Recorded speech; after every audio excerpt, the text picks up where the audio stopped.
अच्छा, आपको तो तंग नहीं किया ना? आप ये भी कह रहे थे कि ये बदला लेते हैं और प्रतिशोध की राजनीति करते हैं। 3 महीने में क्या तंग तो नहीं किया आम आदमी पार्टी को, आपको?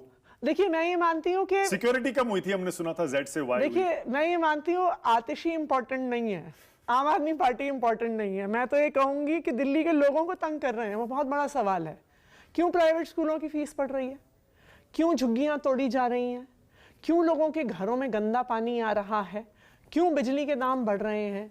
क्यों पावर कट हो रहे हैं? अच्छा, सवाल रेखा गुप्ता पर आपने हाल में एक निजी हमला भी किया।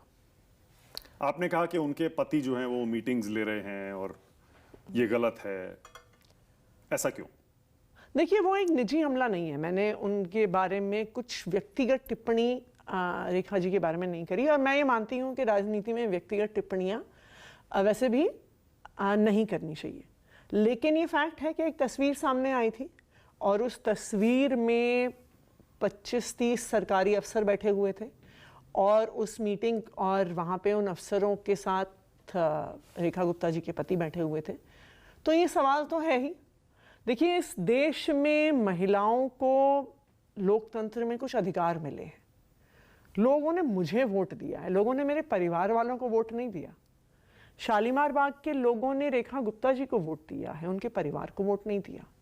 तो मैं ये मानती हूं कि आपको याद है, एक समय ऐसा था जब पंचायत में रिजर्वेशन शुरू हुई थी, और तो ये कॉन्सेप्ट चलता था सरपंच पति।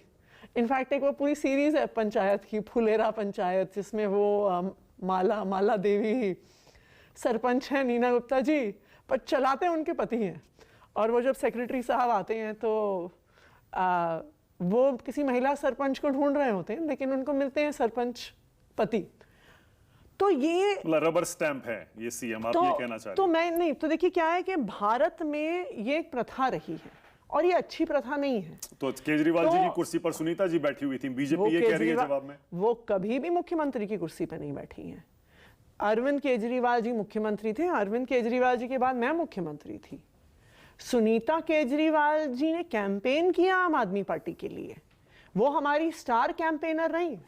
सुनीता केजरीवाल जी ने आज तक दिल्ली सरकार के किसी भी काम में कभी दखल नहीं दिया। आप बताइए, आपके रिश्ते कैसे हैं रेखा जी से अभी तक 3 महीने में? हाँ, मेरे रिश्ते रेखा जी से बहुत मुलाकात हुई है? बिल्कुल बिल्कुल, रेखा जी से मुलाकात हुई है। और मैं ये मानती हूं कि कैसी रही मुलाकात? देखिए, किसी भी व्यक्ति से हमें कोई व्यक्तिगत दिक्कत नहीं है, चाहे वो भारतीय जनता पार्टी में हो, चाहे वो कांग्रेस में हो, चाहे वो समाजवादी पार्टी में हो।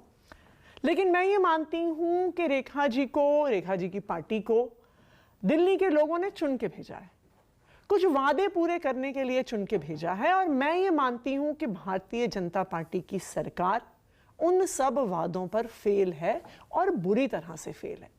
तो ये सवाल तो आपको तो खुश होना चाहिए, महिला सीएम बनी है। नहीं, मैं इस बात पे खुश हूं। खुश है ना? मैं इस बात पे खुश हूं कि एक महिला सीएम बनी है। और मैं ये भी मानती हूं कि रेखा जी एक सेल्फ मेड पॉलिटिशियन है। हाँ। वो खुद एक किसी पॉलिटिकल फैमिली से नहीं आती हैं। वो डूसू की एक नेता हुआ करती थी।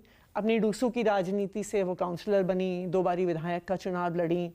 मैं ये भी जानती हूँ कि चुनाव हारना आसान नहीं होता। मैंने भी लोकसभा का चुनाव लड़ा था, चुनाव हारी। वो कई बार शायद 1-2 बार काउंसलर का चुनाव हारी, 2 बारी तो विधायक का चुनाव हारी। तो उनमें परसिवेरेंस है जो वो आज यहाँ तक पहुँची हैं। और एक राजनीति में एक महिला होना कभी भी आसान नहीं होता। आप ये कहिए, हमें कह रही हैं कि आप खजाना खाली कर गए इसीलिए देर हो रही है। ये जो स्कीम लागू करने में देर हो रही है इसीलिए हो रही है, आप खाली कर गए सारा खजाना। वो क्या था उनका गाना जो उन्होंने चुनाव में गाया था, हमें बहाने नहीं बदलाव चाहिए।